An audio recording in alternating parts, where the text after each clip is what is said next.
Hello and welcome to another episode of Historic Hindsight. I'm John, that's Tom, and today we're going to talk to you about gold. That's right, Johnny. Gold. There's gold in them darn hills. And Give it all to me. specifically, the time that we decided that this right here in my hand was the worst thing to own and illegal and must be confiscated by the U.S. government for no value to themselves. That's just a gold coin, though. Mm-hmm. Right? Gold coin minted by the U.S. Minted government. So the U.S. government minted gold coins, sent them out, distributed them to people. Presumably, they could obtain them legally, and then sometime later decided we want those back, or you can't use them anymore. They're defunct. Like, is that actual gold? Those coins. Yes, it was a. It's not just a golden coin. It's no, a it's gold. The $20 a weight of gold. Yeah, 1 ounce $20 gold coin. So believe it or not, our U.S. financial system back in the day was actually backed by hard currency. We were in fact what? One of the last instead of imaginary. Yeah, instead of imagination, fairy dust, and unicorn land. No, we were backed by gold. So back in the day, our currency was we could only print as much currency as we had actual tangible gold.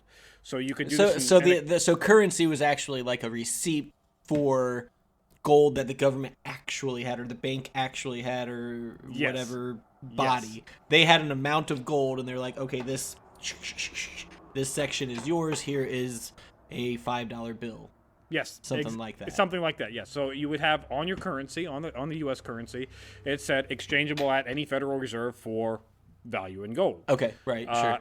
So you could do it that way. So you'd have gold, what were called gold certificates, which was our paper currency, or you could have actual tangible, just weight of gold. They give you the solid point of gold. Yeah.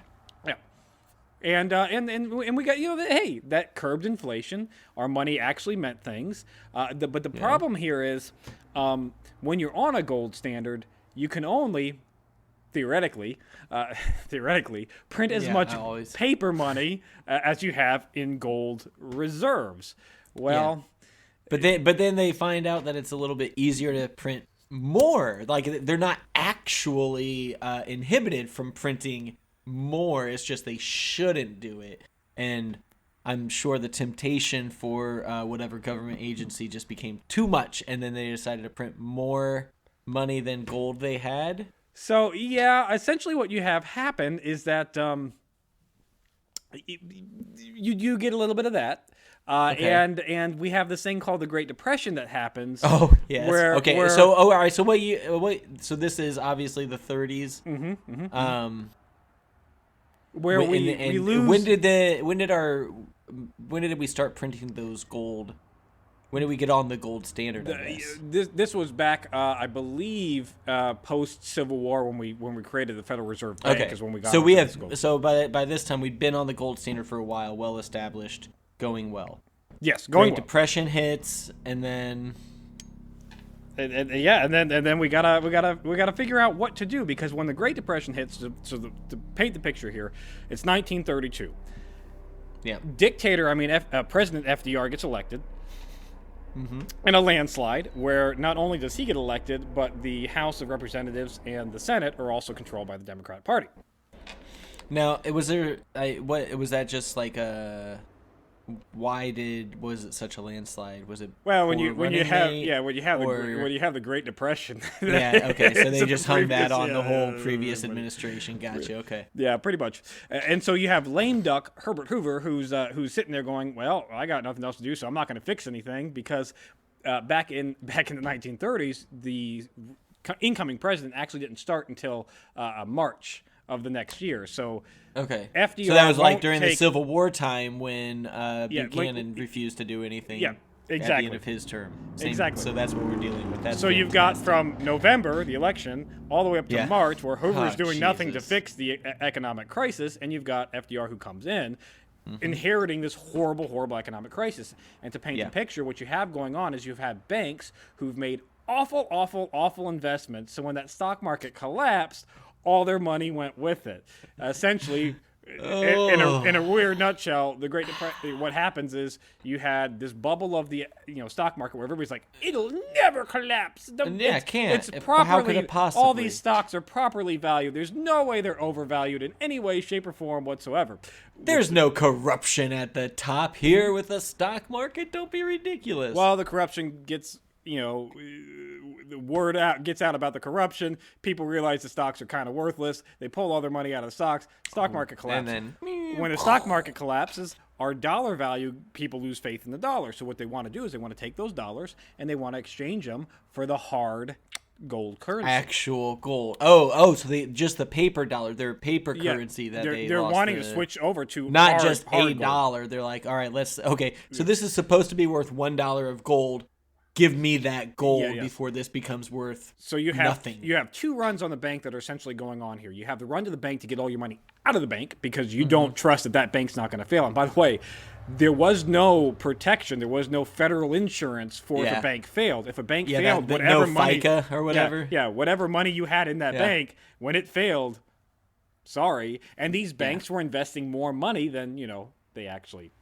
And now at this time too, if a bank got robbed, that was your money, not the bank's insured money gone. And so, your money gone. Your money was very, very much gone and tied up into this. No wonder people stuff mattresses full of money. Good God. Cash. Yeah, after the Great Depression, that's kind of a normal thing. So they run on the bank for the money, and they also run on the bank to get the hard currency. So FDR's got a big crisis here. You've got banks that are closing hand over fist. In January alone of 1933, 200 banks fold. That's 200 people, average people like you or me's, your deposit. Just every one money of us, gone. every all one of us, my money gone. Yeah, imagine all your money in your bank account right now, boop, gone. You can't do anything about it. It's gone. Sorry about you. I'm out $20. That's ridiculous. Which is why people ran to the bank. So he's got to do something to resolve this. Right off the bat, when he gets elected, he is with being a dictator, essentially having control of the Senate and the and the Congress, Senate, House, all of Congress. Do what you do. I do what I want.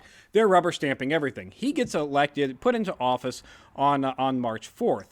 By March 6th, he declares a banking crisis and a banking holiday. So 2 days after he's elected, he shuts down all the banks and the stock market for 4 days.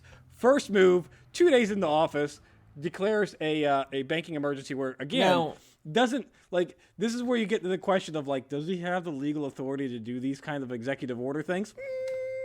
Maybe. Does it matter? Because if he doesn't, he does it, and then later we find out that he doesn't. But in any case, so what is the point of a banking holiday? What a cute name for something so catastrophic.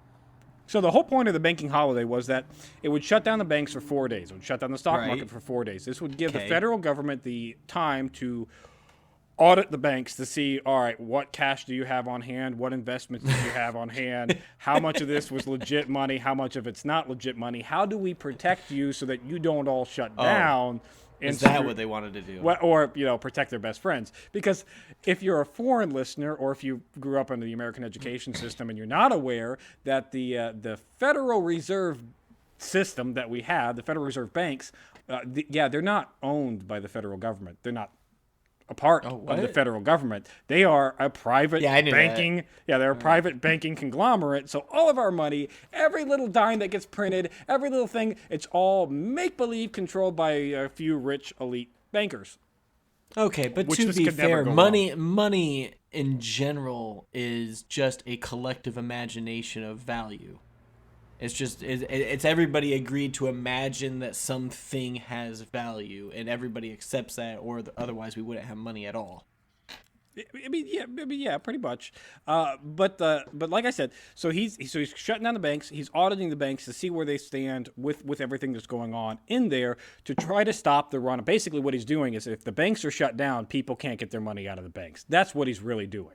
He's taking the 4 day. There it is. Okay, that's what I was looking for. So he is preventing people from obtaining their money before the whole scam gets shut down. Yeah, with the hopes that if he can restore the faith in the banks and restore the faith in the U.S. dollar, people will put their money back in the banks and get the economy rolling again. Because after all, it's the banks that control everything. Yeah. Well, if I remember correctly, after 1933, nothing else bad happened, so that must have worked. Right? We've never had this exact same problem ever occur ever again. So Not he does in my that. lifetime. So he does that. So he shuts down the banks, and then while in this process, after he gets all the banks audited and ducks in a row, and of course, fires the bad bankers. No, they Of course. Oh, yeah. Bad. I wonder bankers. what he meant by bad. Well, the ones that I would love corrupt, to see his checklist of what. Yeah, okay. The corrupt ones. Yeah, the corrupt ones. Coming from a politician. Who's also. Yeah, forgive me if I'm going to take corrupt with a grain of salt when it's F.D.R. that's doing this. Yeah, forgive me if I take that with a grain of salt with F.D.R. Yeah, because F.D.R. never did anything corrupt at all. Never. Anyways, so he shut down his four banking holidays, and he also does establish a federal guarantee that the money in the bank is insured, and if the bank fails, you will be compensated up to a certain point per depositor. So that's really where you're going to get the...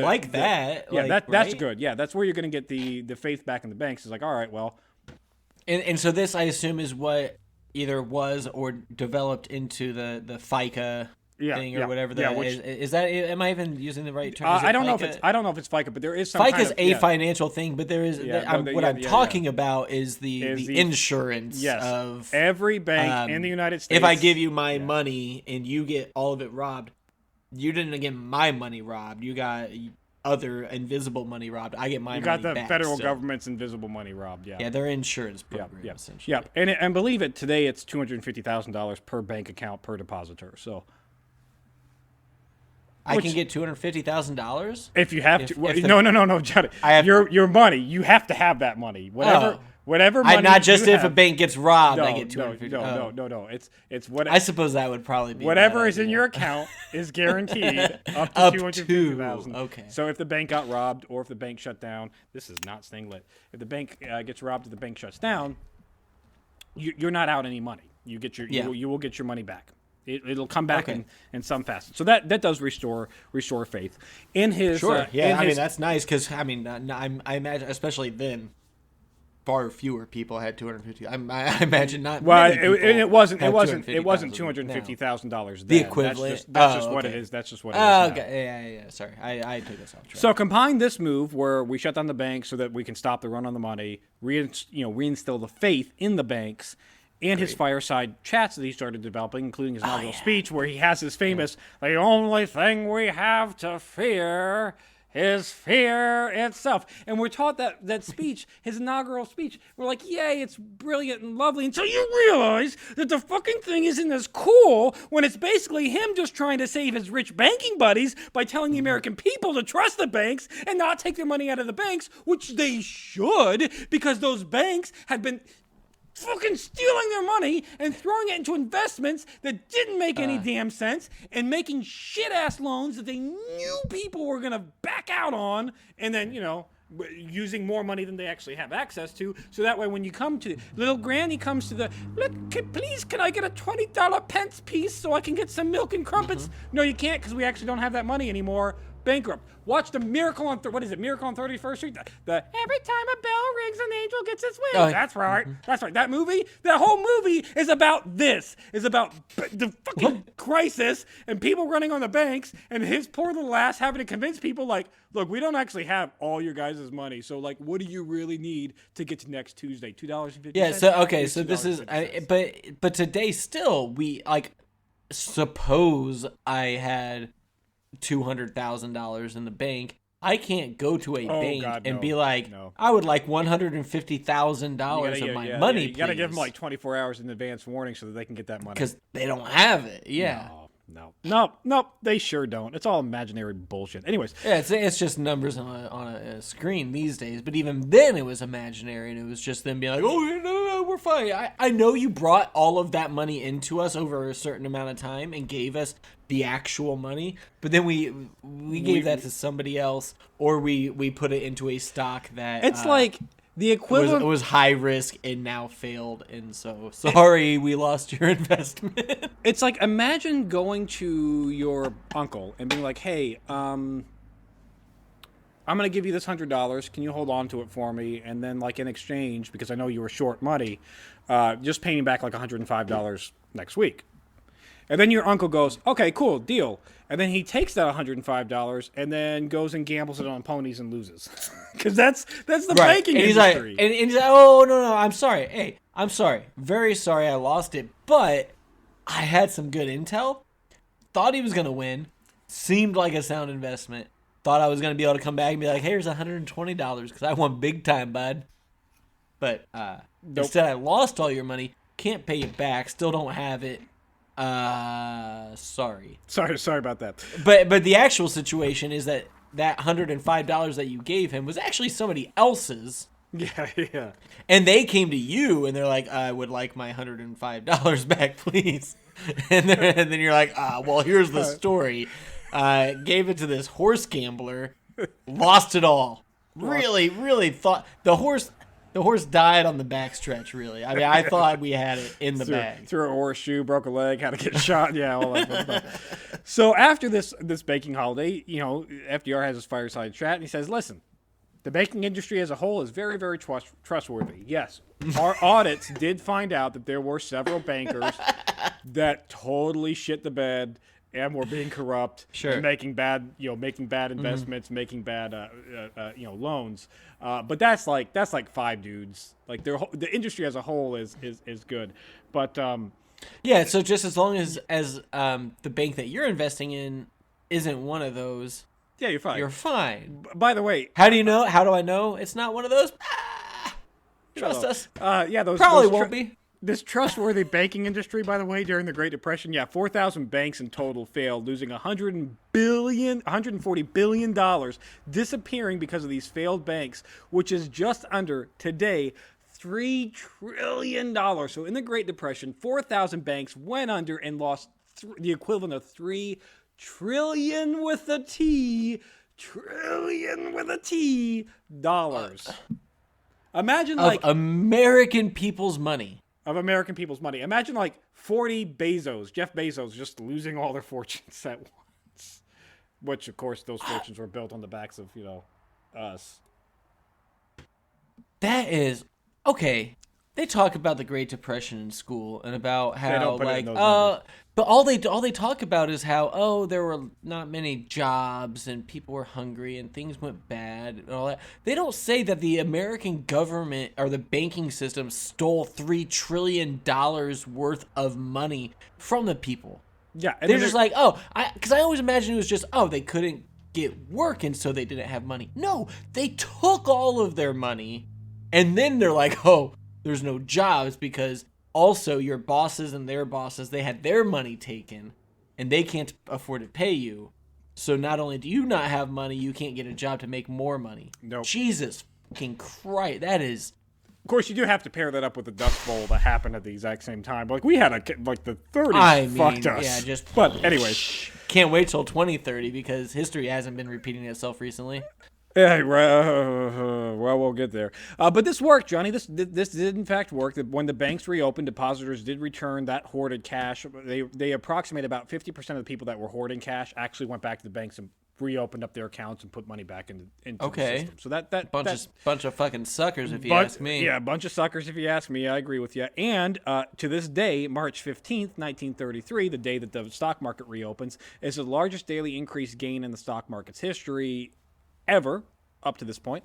Although to be fair, again, the stock market was closed for 4 days, so I mean, does it really everybody's like, we can trade again? Yeah. Oh, look at that! People on a 3-day backlog. Imagine shutting down imagine shutting down your local horse track for 4 days and then it reopening and the crowds that you're going to have after that reopening. Yeah, they're going to be there. Those gambling addictions, those addicts. Yeah, and you're going to look at it and be like, this is amazing. We're back on track. We're going to be doubling our numbers for the next month. And then a week later, it's back to what it was before. Now we're halfway through this whole thing, and we finally get to this. We finally get to the gold coin. This gold coin that people actually had in solid gold. So the problem here is that by the way, this is a copy. I'm not rich enough to actually own an ounce of gold. Because I imagine that what's that? $1,700 today is what Jesus an ounce of gold Christ. goes. I think it's $17.95 actually is what I looked it up this morning is what gold actually goes for today. Which we'll get to why that's You should sell that problem. on eBay as an actual piece of gold. It says copy on the back though. I think if somebody looks Shit. close enough at it, Don't they take. would All right. Well, hope that someone doesn't. Yeah. It's eBay, so it's not a scam. You're fine to do that. It's I think. fine. I think it is fine as long as I put it in very small print or something. Yeah. I mean, just say it's a golden coin. Call it a golden coin. So now that Just we act like you got it in an estate sale. Yeah, so now that we re put faith in the banking system, we still have this gold issue at play. So we just the COVID pandemic that we just had happen, and the government wanted to because people weren't working, the government needed to instill money so that people would go out and buy, so that would encourage people to go back out and work. So we had stimulus checks, which were really effective. Way to go, last two presidents. Oh, can't wait. What did it average out to? Like $6 a day or something Yeah, like that worked out perfect. Oh, but anyways, thank you. That saved my life. now, see, unlike then, like we have today all we did is print this fake money and cause inflation to go through the roof, which made all that $6 a day even more less valuable. So, anyways, so Who cares about FDR? that, Tony? FDR didn't have FDR. You got a check for $1,200. I did. What are you complaining about? FDR didn't have that choice. FDR didn't have that choice back in 1933. He had essentially three options that are in front of him. One is illegal, but the other two were legal. The first one that he could do, is that he could raise the interest rates on loans. Which would stabilize the dollar, revalue That's a it. pretty common way to gain money, right? The reason why bankers don't want to do that, and why the economy as a whole, like if you're selling houses or cars, which is also the two big things that continually screw over our economy. With the interest rates, you're not going to sell a lot of those on interest rates of 20-30%. It's harder to do. Harder to do. With homes, like you have to, like my parents had like an 18% or some bullshit like that when they bought their house. Yeah. For like $20,000, so they can fuck off. Yeah. But in any case, so they don't want to do that. The second option is to print money, which you legally can't do because you can only have as much money as those gold certificates as you actually have gold. And the third option is to try to get yourself off that gold standard so you can, in fact, print more of that money. So so off a gold standard and on to silver or just removing standards. Just removing standards. We're proposing. Just so, be like, you know what? Maybe our money doesn't have to be valued on that. Maybe it can just be even more imaginary. Yeah, that's fantastic. Yep, it sure is. So in 1933, this is where the gold standard really becomes a problem, or it's not a problem, but it's a perceived problem. Because in 1933, the estimate of the Federal Reserve gold was at $4 billion, or 6,000 metric tons of gold, is what we had in our is sitting in a vault. In vaults, yes, in vaults. Jesus.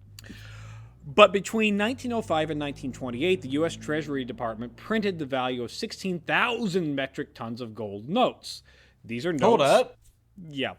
So these are notes that are, not counting minted coins. It's not counting these guys. This is just these are the paper receipts, basically. So that means that essentially there's 37.5% of those notes that have been unclaimed, so not turned into the government for hard currency and still just circulating out. Because you could take these notes and you could hey, I owe you, Johnny, $100. Here's a $100 gold cert. Okay, Works, it's just like then eventually I could take that and be like, hey, if you want, go to a bank and be like, I would actually like the gold instead of the paper currency. Sure. Yes, exactly.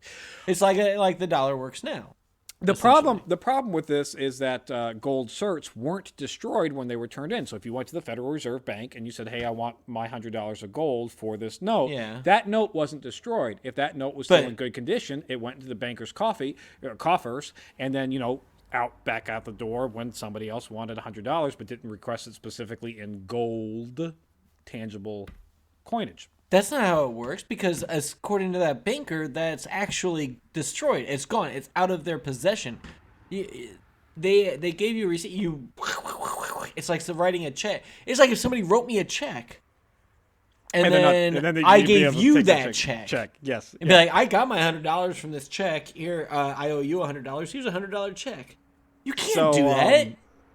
Yeah, They did that, though. Yeah, they did that. So the total value of all gold certs issued up until 1933, so from when we started issuing gold certs up to 1933, there was 54,000 metric tons of gold certs, or the equivalent of 54,000 metric tons of gold certs that were issued and out in the hands of private civilians. So when there's a rush on the banks for tangible coinage, or tangible gold bullion, because you can get it in everybody coins, you can comes get in with their certs. Give me my gold. You have a shortfall, even a conservative estimate, saying that, let's say 37.5%, using that number of what would be there if that based on what we had in the banks. So of that 54,000 tonnage, if 37.5% of those notes survived, which, by the way, the survival rates of notes is more like 60%. So over the course of this time period, but using that low estimate at 37.5 of the 54,000 metric tons of those notes ever produced, there's a shortfall of 14,000 metric tons of gold notes that were not truly backed by anything because we printed more than we actually had and didn't destroy it appropriately like where we were supposed to. Yeah, and now everybody's taking those notes back to the banks and saying, please, I want my money, I want my gold. And the banks are saying, we ran out at 9 o'clock this morning. I'm sorry. Exactly. Good luck for you. And this is where President F.D.R. is issuing one of two of his most controversial, constitutionally questionable executive orders. The other one being, the whole internment of the Japanese. That little thing. That's a footnote in history. Footnote in history. We barely put all of Japanese American citizens in concentration camps, essentially. And we barely did that. Barely did that. Only in California is fine. So enter Executive Order 6102 on April 5th, 1933, which is the Gold Confiscation Act. And this order, you like how it Executive Order 6102, the Gold Confiscation Act. Issue order executive 66, Issue order 60, all this carry out order 66 on the Jedi get God. Killed. Anyways, this order mandated that everyone in the United States had until May 1st. So April 5th is when it's issued. April, so you May. have less than 25 1 month. days. You have less than so. 1 month. Yeah, you have less than 1 month to surrender all your gold bullion, gold coins, gold certificates at the current rate of $20.67 an ounce, which is where it's been sitting at for pretty much the dawn of the gold standard, which is equivalent to $413 today. And like I said, when the current price today is $17.96.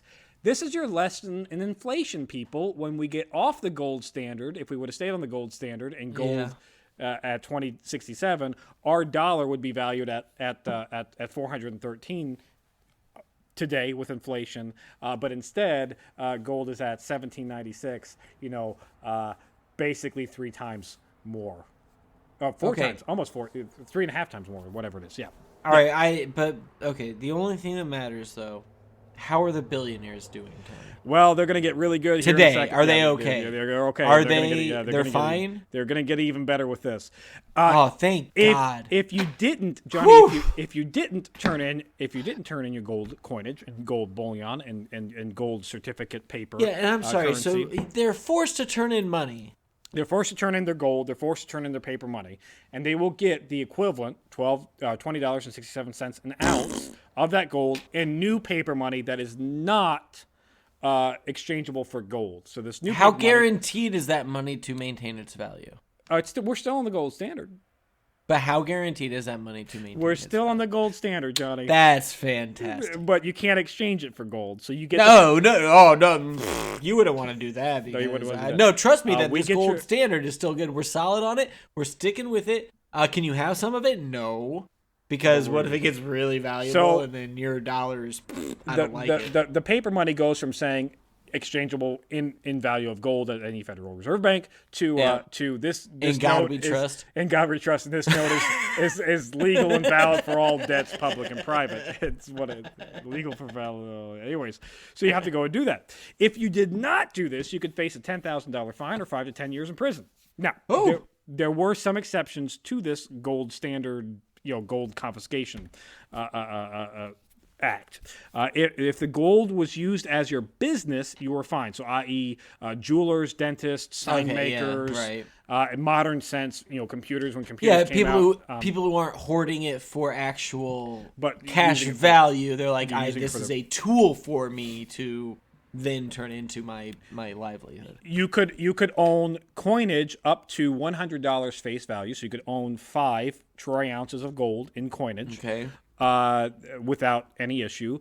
You could own as many rare and deemed collectible gold coinage as you wanted. So if that gold coinage was 1865 gold and double eagle, it's some kind, or pirate's treasure coinage, some shit like that. You were if it was a historical valued coin, you could keep it. So there were so really all they really want are the people who are using gold as a currency. Yeah. So there were in fact some people who took their gold hoardage and like made outlandishly large gold coins. Like, it's one of a kind. You can't destroy it. Yeah. So sorry, I melted all my gold down into one, and now it is art.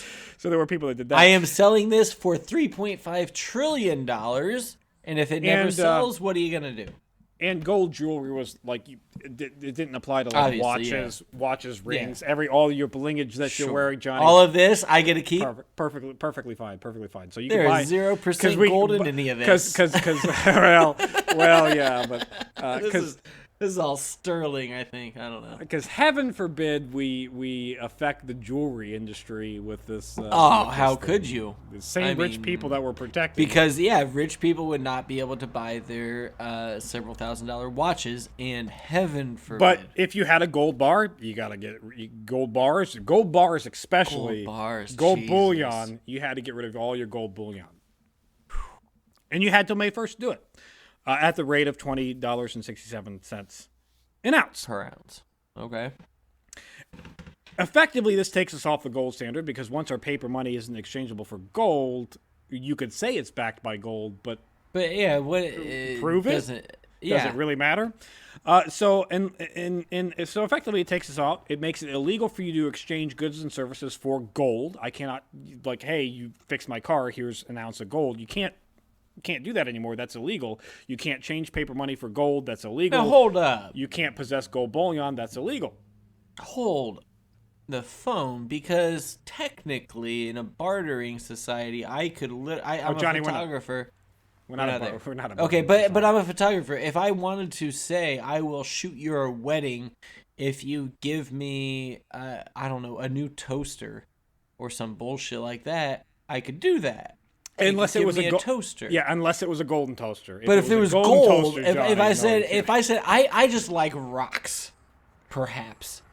Do you have a chunk of gold, and then I will do whatever service you need. You can't barter that way. That's illegal.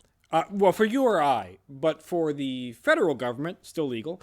For the Federal Reserve banks, still perfectly legal. For foreign governments, if a foreign government wants us to pay their loan back in gold, perfectly legal. Or if they want to pay our loan or their loan, if they want to give us gold, that'd be great. Yes, please. Perfectly. All that's perfectly for the private citizen. Nope, can't exchange in gold. Can't have gold. Gold is gold. Okay, so it's like, but the currency is like a drug. Like, I can't go and buy weed. I can go and buy oregano. That's fine. Yeah, but I can't get paid in gold. I could get paid in actual rocks, and they wouldn't give a shit. No. I mean, you get paid in diamonds. Yeah, you get paid in diamonds. They wouldn't care because the money's not back. But it's just Jesus. So God. This is where you're gonna get really mad. So buckle up. Once all the gold is collected, after this May 1st date, the gold is collected. The provision in this Order 6102 allows the U.S. president to set the value of gold, which F.D.R. promptly raises to $35 an ounce. So after all the gold was collected and everybody was paid out $20.67 an ounce for it, he raises the value to fucking $35 for it, and essentially devalues the U.S. dollar by 40%. And what this enables him to do is print as much money as he wants effectively. So, way to go, inflation. Jesus. And to give an idea, All right, it's great to have a wheelbarrow full of money, unless you have to take that wheelbarrow full of money to go buy a loaf of bread. yeah, where's all this money at? In the Federal Reserve banks. Which, granted, the Federal Reserve banks had to take that gold and give it back to the federal government for their reserve depositories, which are like, think Fort Knox. That's where, that's where a lot of our gold. Not all of it, but that is where a lot of our gold is.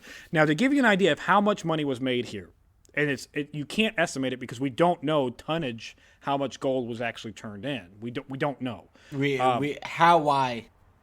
Yeah, well, why don't we know? That seems like something that records should have been kept on. Records probably should have been kept like on. it should have been every freaking ounce should have been accounted for. But we don't know. Here's a good. I don't know how much we got. Here's a good estimate. Let's just say that the 14,000 tonnage number that we talked about before that was unbacked because we printed too much of those certs.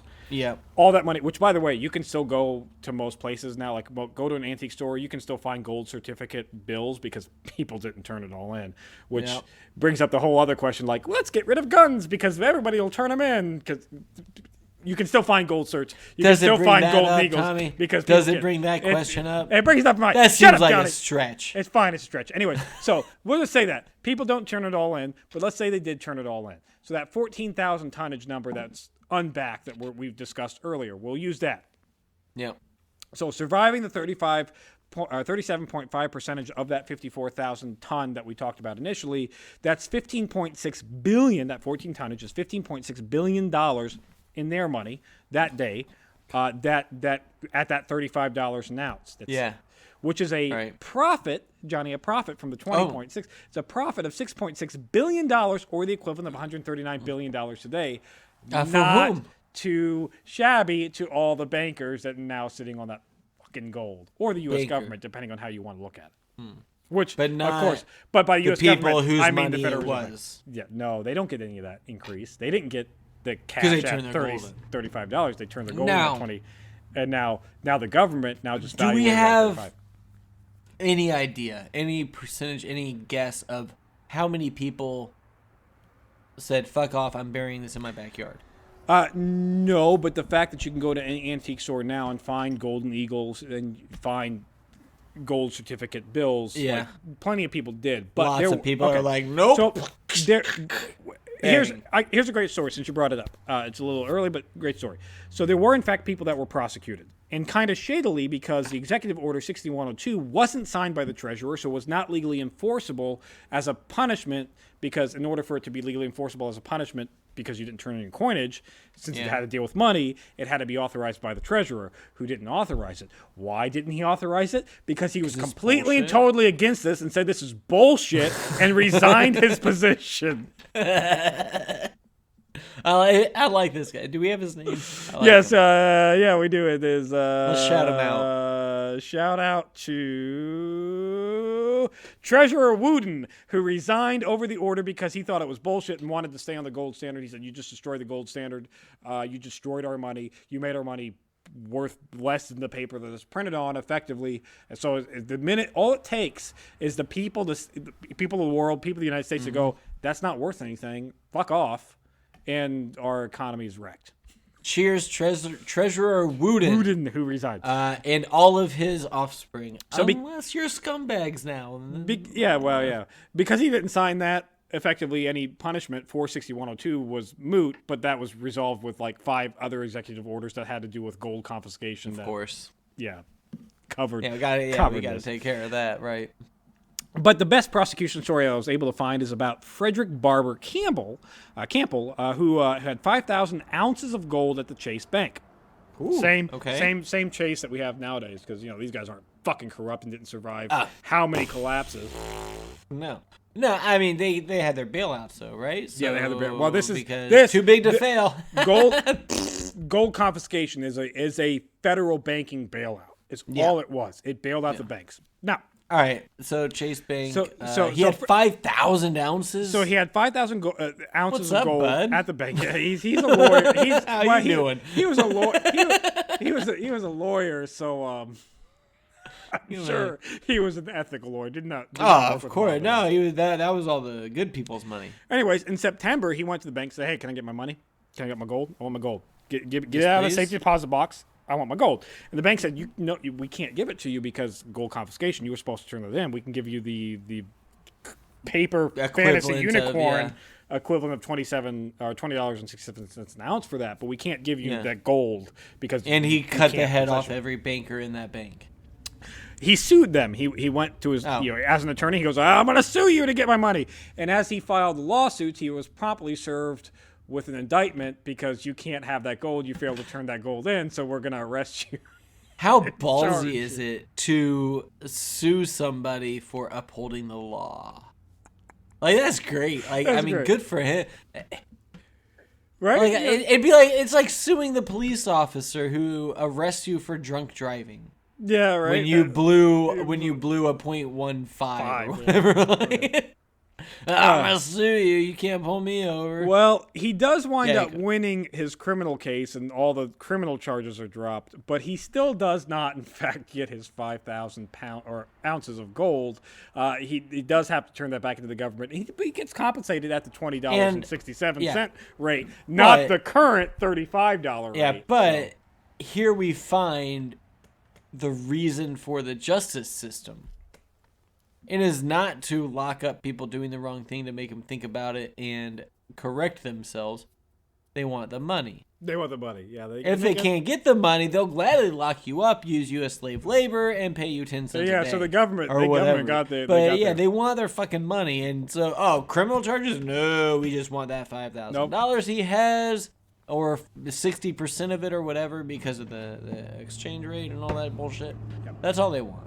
The foreign governments, by the way, once the United States raised the value of gold up to $35 an ounce, it was one of the higher rates, and still worldwide, even today, with all of our crap that's going on in the U.S., our current crap with we need to raise the debt ceiling, and we're defaulting on loans and all that stuff. So even with us defaulting on loans that we've been doing constantly over the last 20 years. That's just what we do, right? That's just how America works. The U.S. dollar is like the standard that people. So even It's with all strange. that, It's people real still like the strange. U.S. dollar.